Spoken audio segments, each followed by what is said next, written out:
How's it going, everybody? So I usually don't do these balance suggestions because I honestly don't think I have any real place when it comes to game design. I know very little about it, and I feel if I put out these sorts of videos I should be able to back it up with something. But frustration has gotten the better of me with Zhanhu, so yeah, I'm no game designer or anything, just another player sharing his opinion about what needs changing. I want to start out with what I've been saying each time when someone asks me, "Hey Freeze, what do you think of the new hero?" And my usual reply was, he's fun to play and fun to play against.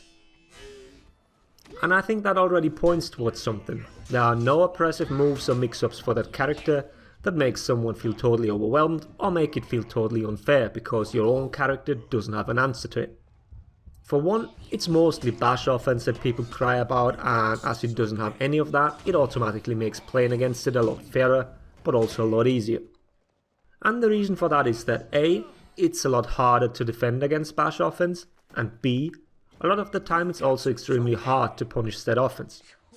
And that, I think, is one of the main issues with Zhanhu at the moment. His offense is extremely punishable.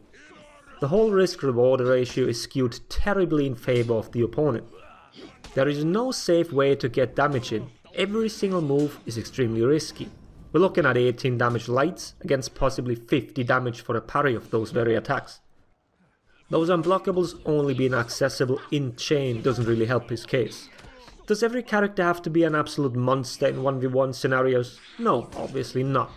But I do think that overall, every character should be able to exert some pressure in these scenarios, without having to take gamble after gamble and having to hope for a lucky outcome. But before we get ahead of ourselves with the craziest ideas, let's look at some simple tweaks that will benefit the character greatly in my opinion. His offense, if you want to call it that, is currently limited to his chain finishes. Both heavy and light being unblockable is supposed to force a mix-up on the opponent, having them guess when to parry. Despite the fact that these aren't the greatest 1v1 tools, we need to also look at team modes. And here we're facing two major issues with them. The first being the hitbox. You've seen it in multiple videos, not just mine, but as it stands, only his left attacks are actually useful in hitting external opponents.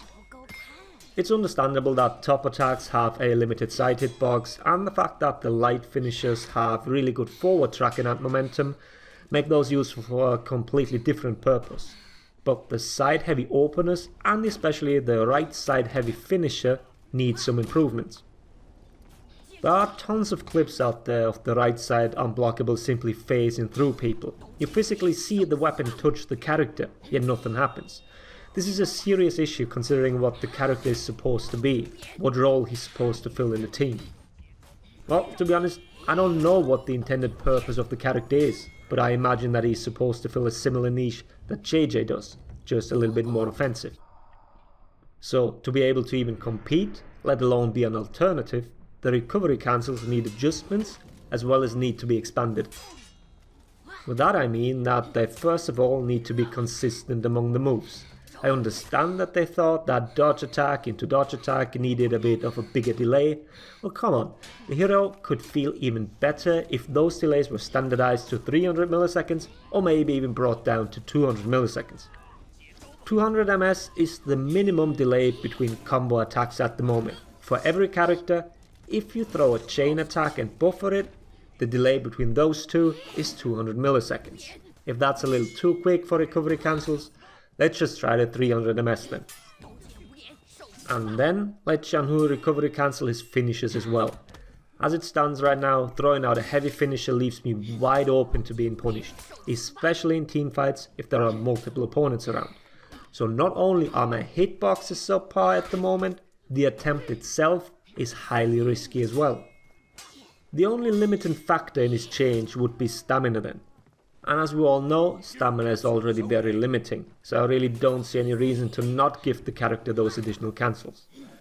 UV needs to fix the unlocked recovery cancels anyways, so please expand on them and make them a bit faster. But please don't shorten the window all too much. Only having a 100 millisecond window can also feel quite annoying. Missing it and then having to look at your character stand there like a bellend is quite a frustrating experience. Moving on, his dodge attacks. The character description specifically says dodge specialist. But other than having two different ones and the indicators only being 400, nothing really all that special about it.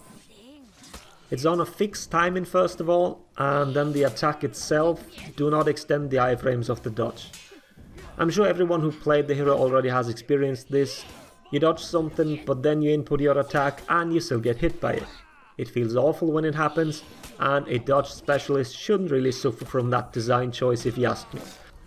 I'm not asking for an insane amount of iframes that can be extended even further like Zhanhu's, but what he should have is full control over the dodge attacks. Raider's Storming Tap is a very good example here. You can activate it extremely early into a dodge, basically cancelling out the iframes, or you can do it really late into the dodge. Both options have advantages and disadvantages, but it's in the hands of the player. You don't get hit because of the game mechanics. It's your own fault, and also your own skill that allowed you to do something. I'm also not the biggest fan of both heavy and light input being treated the same. The only difference at the moment is that the dodge heavy can execute. But we have many other possible approaches to make the attacks feel more unique. First of all, they currently both take an insane amount of stamina to use. Next time you get one of these attacks blocked, look at your stamina bar. I don't even want to mention parries as those values are beyond absurd. So actually making the light cost less stamina would make the attack less risky. Well, a little bit at least. Leaving the heavy stamina cost the same opens up possible buffs. For one, the attack should be enhanced, meaning not stopped by a simple block. Trading a possible higher stamina cost for the possibility to continue your chains and actually get to your unblockables is a fair trade-off in my opinion. Whether both dodge attacks should count as a light parry is up for discussion. I can see the point for it as they're quite fast with 400 ms, and with a non-static dodge beforehand, it makes the overall move even quicker. Feel free to make an argument for either scenario. So up until this point all my proposed changes were simple ones. They've changed these values on multiple heroes in patches that didn't include reworks for that specific hero.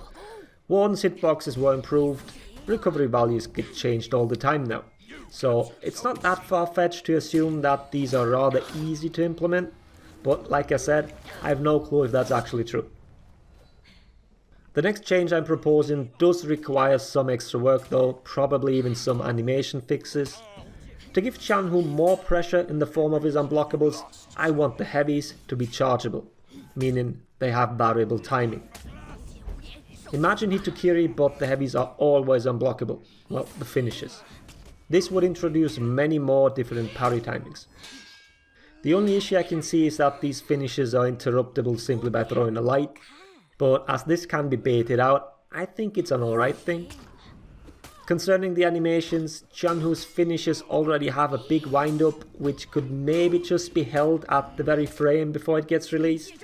It's not like the whole thing needs to be reworked completely.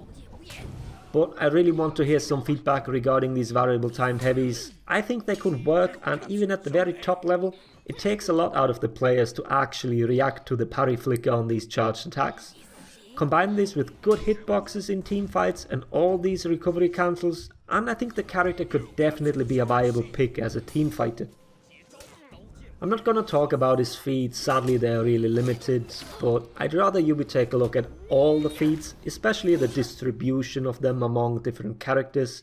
Having feats or other loadouts that define the playstyle should be something to strive for. I'm basically just repeating what Crack said in his latest video about Zhanhu. He made some really good points. But yeah, the character isn't hopeless. It's not a complete design failure. I just wish Yui wouldn't be so timid about it. It feels like they're held back in a lot of areas to not make the character feel too oppressive. But now we sadly have one that feels a little half-baked. Like I said, the design of having a limitless character with a nice flow is a pretty cool one. Now they just need to follow through with it on all fronts. Let me know what you think. Feel free to discuss on Discord or in the comment section. I hope the video was helpful. Thanks for watching. Laters everybody.